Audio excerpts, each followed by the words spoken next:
What's up guys, and welcome to part 5 of Project 750 Li.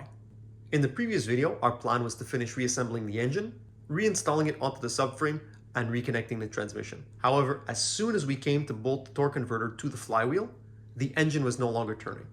So, after disconnecting them, we took a closer look, and here's what we found. So this is the inside of the bell housing of the transmission, and normally the torque converter would sit right here, connected directly to the front pump. Inside, there are two alignment tabs. There should be one on the top and one on the bottom to locate the torque converter. Unfortunately, here we see that these pins are broken. So if I take a screwdriver, that pin falls right down. Those pins are not replaceable independently, so the entire front pump assembly needs to be replaced. In order to do that, we need to take all the Torx bolts off the front, remove the oil pan, remove the valve body, and then remove the entire front pump assembly and replace it. I believe these are a T27. Yes.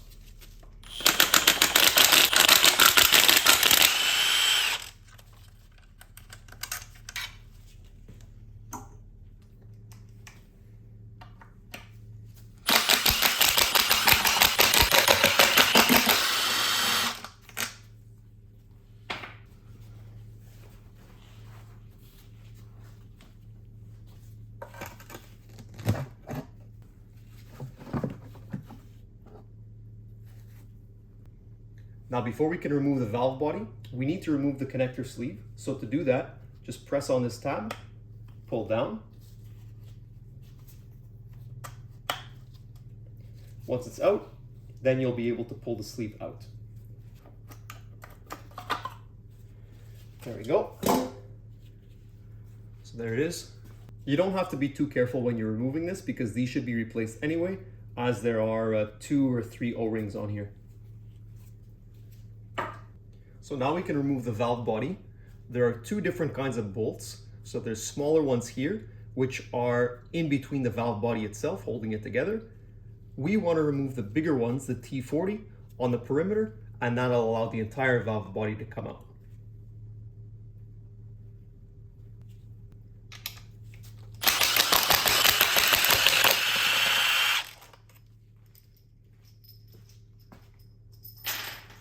And now we should be able to remove the entire valve body.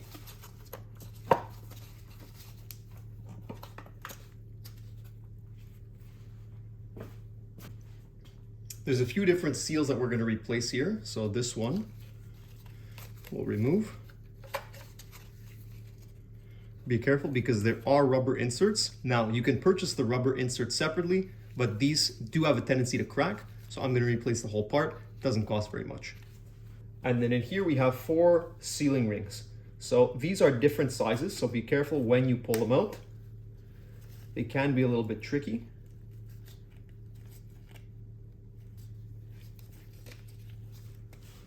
So they made it pretty easy. The longest seal is down here, the medium one is here, and the 2 smaller ones are here. We should be able to just pop this out. There's a seal. Once you make it through that,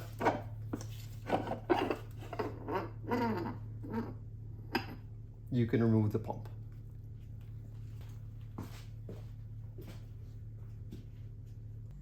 So this is the damaged part that we just took out of the car, and this is the replacement part that I purchased used on eBay. So what's cool is that this ZF 6-speed transmission is used on a lot of different cars like Audis, BMWs, or even Range Rovers. So the replacement parts are actually really easy to find. After doing a bit of research, I think that I damaged these pins when I tried installing the transmission the first time because BMW TIS specifically states that this kind of damage can happen if the torque converter is not fully seated when you're mounting them together. These pins are important because they spin the oil pump, which is what feeds the whole transmission. So first I'm going to replace the 2 seals on the replacement part, this front seal and the O-ring. Then we'll try and take this old one apart to see if we can get a look inside.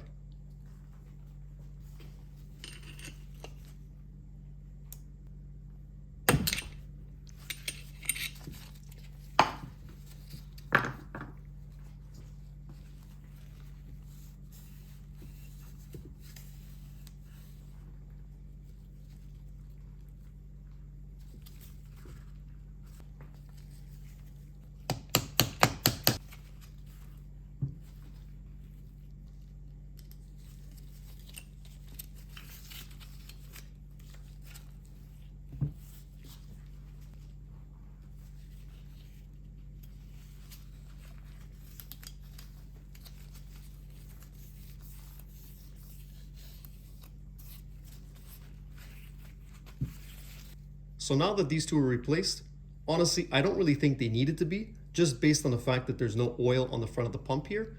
But when you're in this deep, you're not going to take a chance on a $10 seal. Here you can see that if I move the pump inside, the whole assembly moves very smoothly. So this is how it's supposed to operate.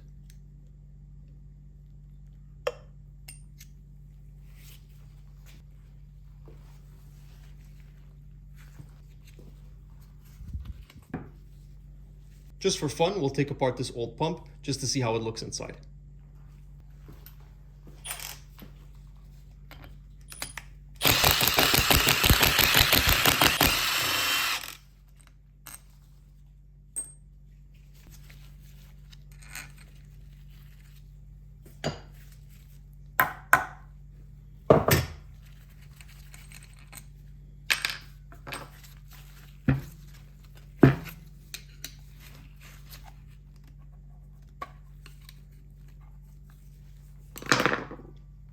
So obviously you wouldn't do this to your part. You don't want to damage the whole ring here.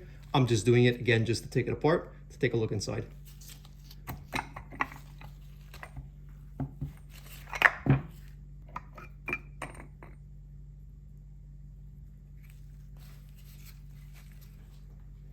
Here we can see the damage up close. So this gear is supposed to have 2 ears. This one is broken clean off, and this one is almost damaged. There you go, just fell off in my hands. And then the way this works is that normally this gear, once they're mounted together, this spins, and as the fluid fills these cavities, it's building pressure.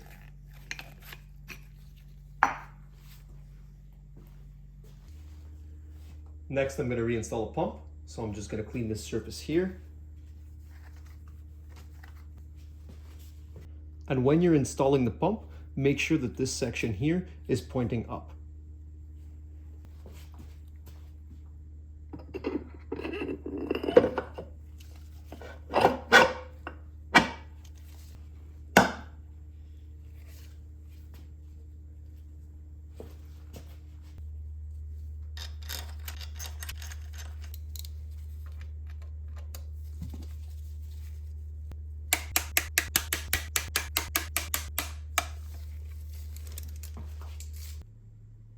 From here we can install the new seals. So this one that was right here, plus these 4 sealing sleeves.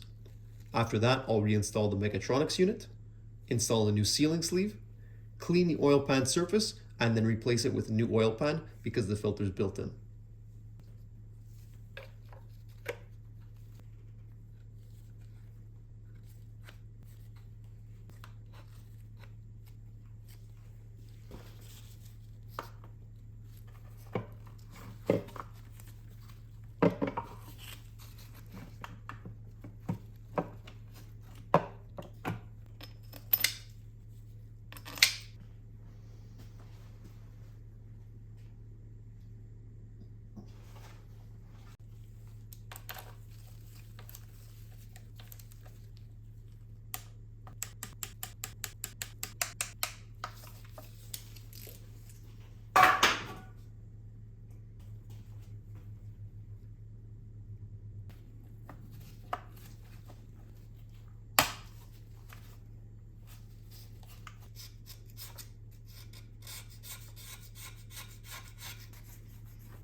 Yep. Oh, that's good. Okay, they're all gone, huh?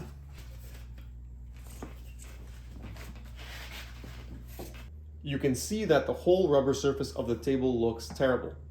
So at first I thought it would be a good idea to put something down on the surface, but clearly as soon as there's a bit of oil, the rubber swells up and makes the whole thing uneven, which is just annoying to work on. Either way, I was planning on making a few modifications to the table, so as soon as we're done this project, we'll figure out what the best thing to do is. Unfortunately, I forgot to record the replacement of this bushing here. It was fairly easy. I just used a pressing cup and a C-clamp basically to push the old one out and then put the new one back in. It's not a very tight fit, so it wasn't too hard. Next, I want to replace the transfer case fluid. And to do that, it's a lot easier without the metal transmission bracket right here. So before we reinstall that, I'll pop off the fill plug, pop off the drain plug, replace the fluid, and then we'll reinstall the bracket.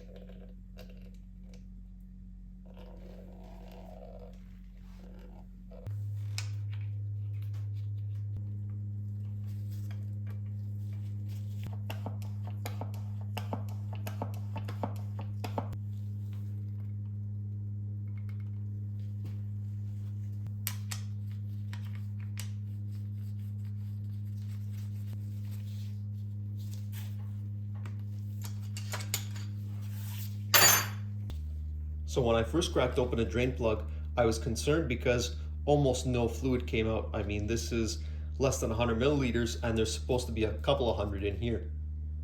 Then I realized that as the transmission was flipped over, the fluid was actually pouring out of this vent hole here. So that's where we lost all the fluid. Now I'll just reinstall this little vent.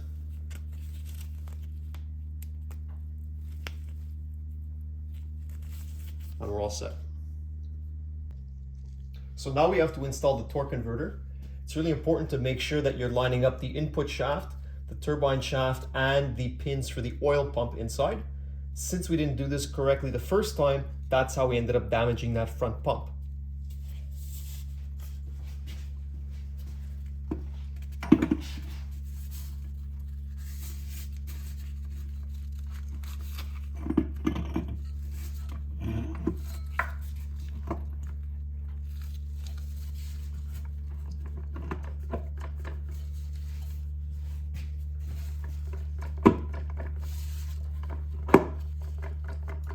And when you hear that thud, that's when you know it's fully seated.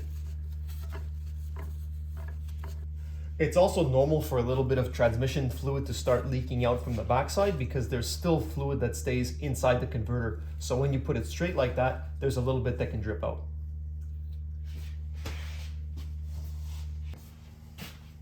So I'll stand here. So push the table together.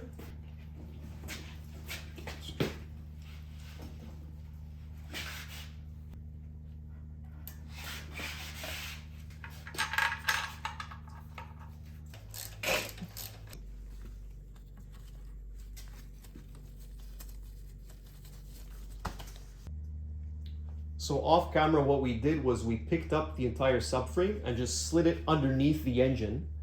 So now the next thing that we're gonna do is put the bolts through the torque converter and then reattach all the accessories, the oil cooler lines, power steering lines, and all that. And then once that's done, we'll lower the entire engine onto the engine mounts. So now to line up the torque converter with the flex plate, you spin the 27 mil crank bolt in the front to line it up, and then you can start putting the bolts through. There's 6 bolts.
So now that we've got this all put back together, we put the wiring harness in first and the oil cooler lines, tighten that up.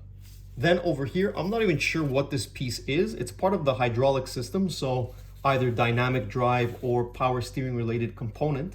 If anyone knows what it is, feel free to let me know. And this thing bolts up right into our AC compressor. So that's why those two AC compressor bolts were left out in the last video. Lastly, there was one extra additional T30 that bolts onto this supporting bracket here, just to support these oil cooler lines. On the other side, we put on all the power steering lines, and now we're gonna lower the engine onto the subframe.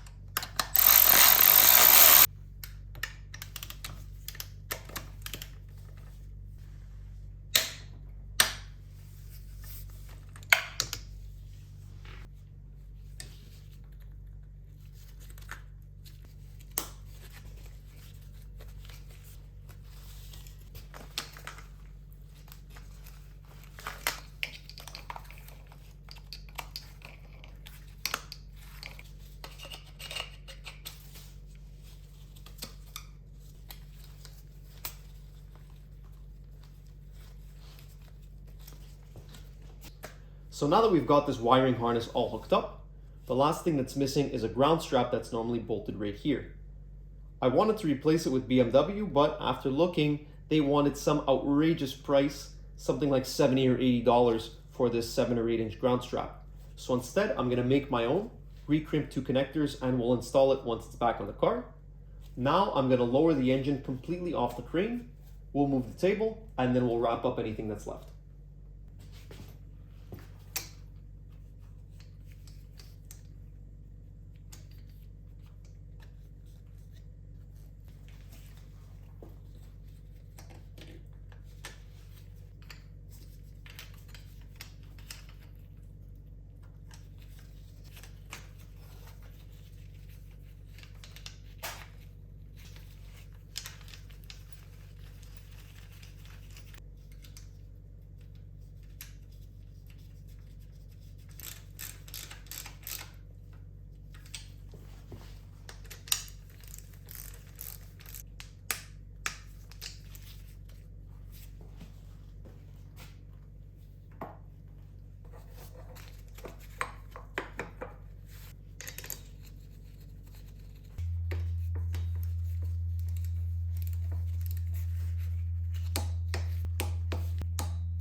So now that we've got this all buttoned up, you want to take a look at the whole car and make sure that you didn't forget any connectors anywhere.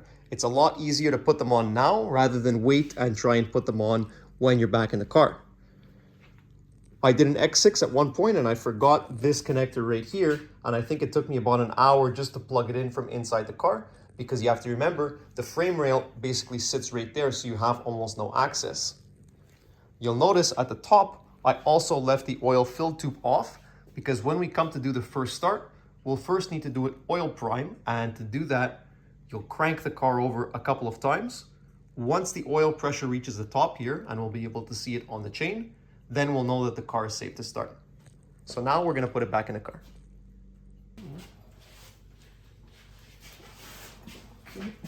One of the modifications that I want to make to the table is to have a similar system to how BMW has. And so when they want to line up their hydraulic table, they basically have a magnet that'll attach to the frame, so you can put it exactly where the bolt is supposed to go. And there's just a string with a weight that falls down, so you can line up exactly where the hole is supposed to go. A lot easier than what we're doing here, where we're just trying to eyeball it and do the best we can.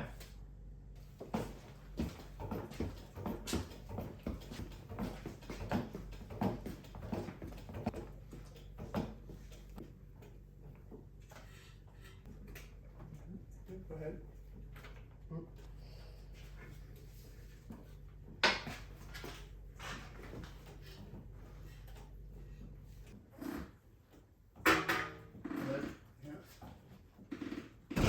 There, right up. Right to the very extent now.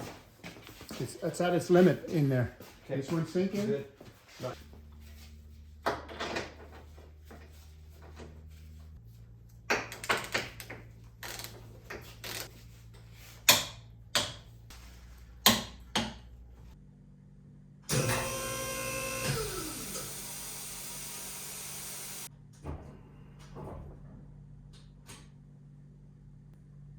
So finally, after 2.5 months, Project 750 Li is back on the ground. Honestly, I'm surprised at how well the subframe went back into the car, and you can tell how long it's been up there just based on how much dirt and dust has accumulated on the hood. The first thing we're going to do is reinstall all the wiring, reconnect all the coolant lines, and then we're actually going to try and start the car to make sure that it runs. Once we're sure that the engine actually runs properly, then we'll reconnect all of the control arms, the drive shaft, reinstall all the shields underneath, and then finally we'll take it for a first drive.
Now that we have everything hooked up, all the fluids are in, engine oil, power steering, coolant, the first thing that we want to do is an engine oil prime. An engine oil prime is basically you cranking the car over and over to manually build up oil pressure inside the engine since it's been completely torn down and we have no oil anywhere. It's important to do this on a fully rebuilt engine like this to make sure that all the parts are lubricated before you actually start running the car. To do this, you need to pull the fuse for the fuel pump, and then from there, once you start cranking the engine, there's going to be no fuel delivered, so it can keep cranking as long as you need.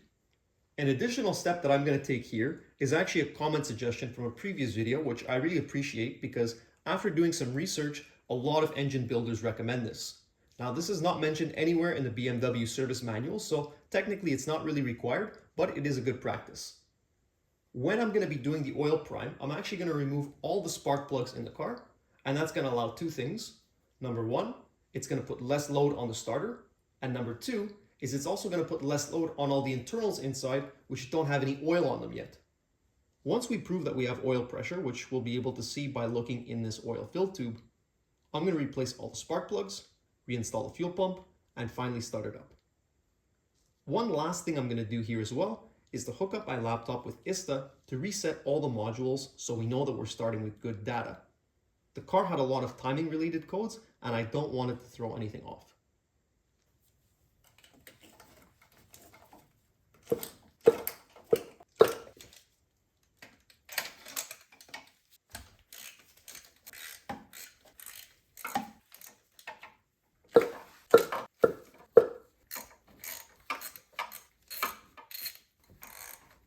So unfortunately, because this car is so long, I only have about 3 inches behind the car before I hit the garage door. So I'm not going to be able to get my camera in the back to show you how to reconnect the battery and how to remove the fuse. But I'm confident that if you've made it this far, you'll know how to reinstall those. Okay, that's a good sign. Okay, so the battery's hooked up. The fuel pump fuses are disconnected. Let's take a look inside.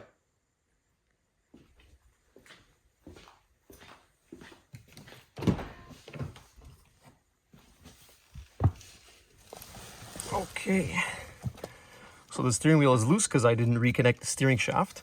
And I mean, the car is absolutely beautiful inside. BMW individual leather interior, wood. It's really, really nice. Obviously, we'll give it a full detail before we're ready to go. But first, I'm going to plug in the OBD, hook up ISTA, and we'll just reset everything before we give it a start. So the first thing we'll do is go into operations and then read out vehicle data.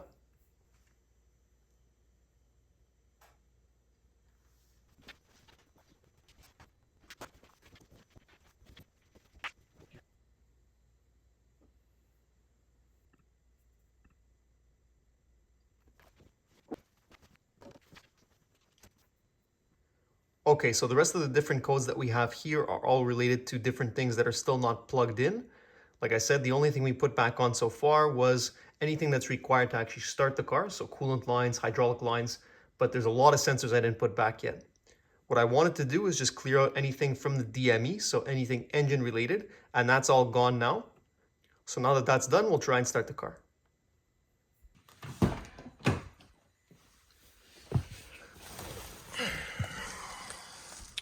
Okay, here we go, first test.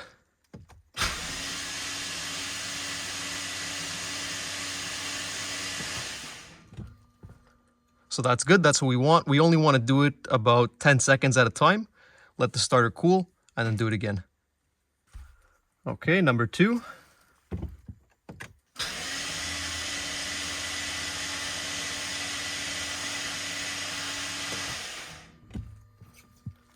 Let's go take a look.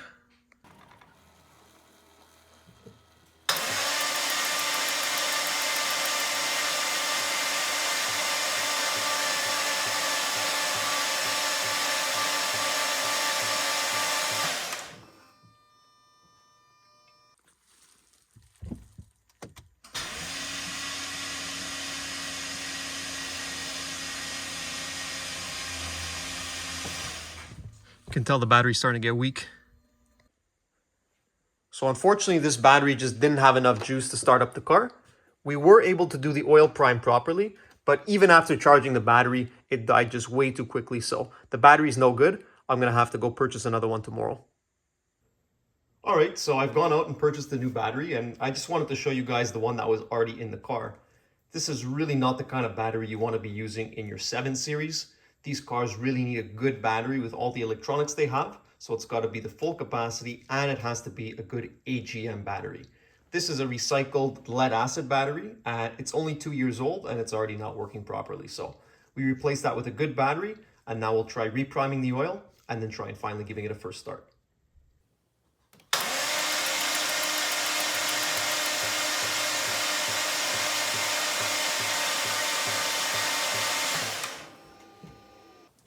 So this looks good. We've got oil all the way to the top of the engine, and I've taken a quick look around. No leaks so far. So now I'm going to replace the spark plugs, put the coils back in, put the fuel pump fuse back in. So now that we've got the spark plugs and the fuel pump fuse back in, we can give it a first start for real. This is still going to take a couple of tries because right now there's no fuel in the system, so we'll need to crank it to get that fuel pressure up.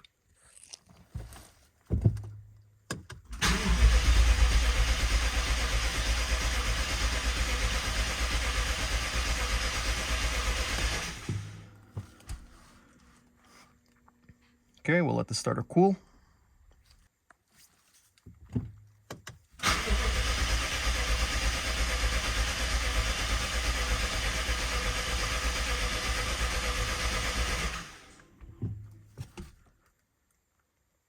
Okay, we'll turn it off, let it sit for a few minutes, and try again.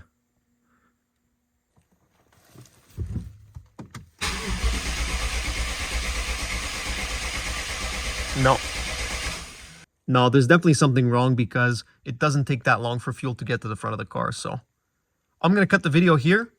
Thanks a lot, guys, for watching. If you liked the video, give us a thumbs up and stay tuned for part 6 coming soon. Thanks, guys.